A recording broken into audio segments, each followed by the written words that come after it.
What do a llama, a children's fairground train, and a washing machine have in common? They've all been looted by Russian troops fighting in Ukraine. As Putin's soldiers advanced earlier this year, they made sure to steal anything of value that they could send back home. Now, as they're forced into another humiliating retreat from Kherson, tons of military equipment is being left behind. Here, we look at exactly what Putin's troops have been taking home, why looting is so widespread, and what this indiscipline tells us about the faltering Russian war effort.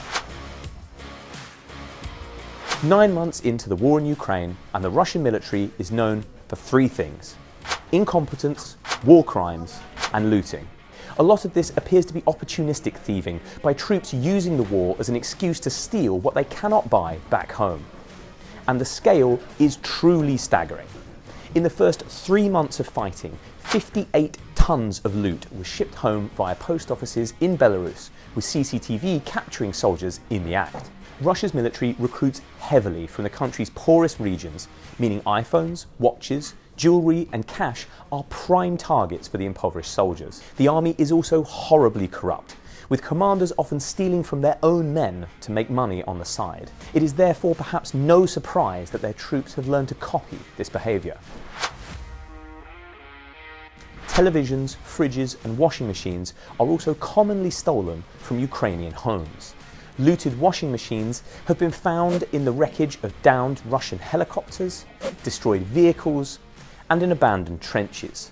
No doubt most of these are taken because they're expensive, but they could also serve another, more practical purpose. The US believes computer chips from home appliances are finding their way into Russian military equipment because sanctions have stopped Moscow from importing key components used in its missiles, its tanks, and other military systems.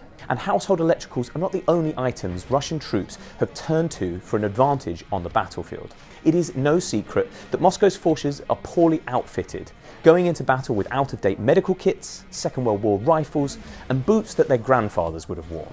Chechen warlord Ramzan Kadyrov admitted as much in a recent video, but said that this wasn't a problem because troops could simply take whatever they don't have from the Ukrainians that they kill.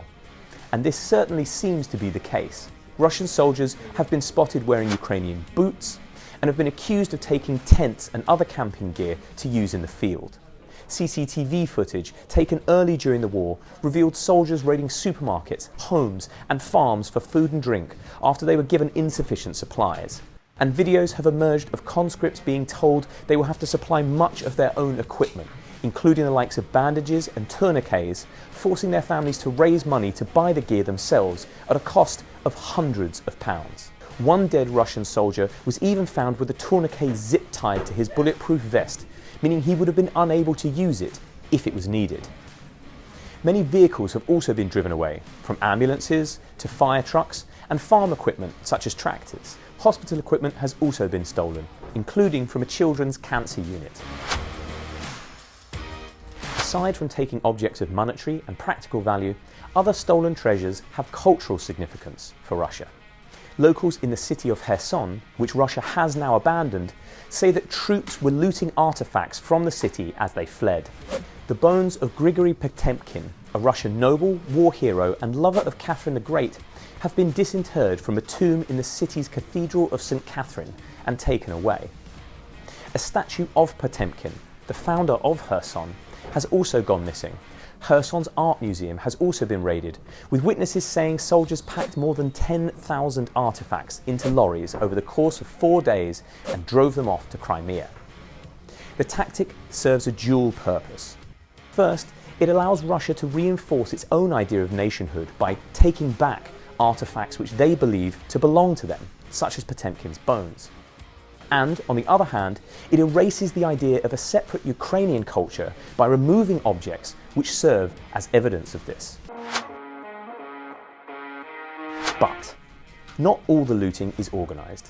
In fact, most of it appears to be by soldiers carrying away whatever they can lay their hands on, simply because nobody's going to stop them.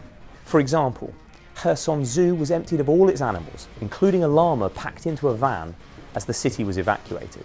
Russian troops were also accused of taking a children's fairground train. Meanwhile, Ukrainians whose houses have been occupied in other parts of the country say the Russians stole underwear, screwdrivers, car tyres, plates, kettles and mattresses. Makeup, including used eyeliners, lipsticks and mascara, was also taken. A famous photograph captured in the city of Papansa back in May showed a Russian tank driving down the street with household goods piled on top. The haul included Disney-themed children's bed sheets, a red blanket and a new boiler still in its cardboard box. The reasons for this appear to vary man to man. Perhaps some were keen to impress their wives and girlfriends waiting for them back home with their hauls. Others seem to have been taken westernized goods that sanctions will likely prevent them from getting in Russia in the future. And some of the thieving appears to be purely out of spite. But taken together, it shows the Russian army employs a deliberate tactic of raiding the land that they occupy, like the Dark Age Vikings once did. It seems Putin's military is determined to steal whatever it hasn't already destroyed. If you enjoyed this video, don't forget to hit like and subscribe below.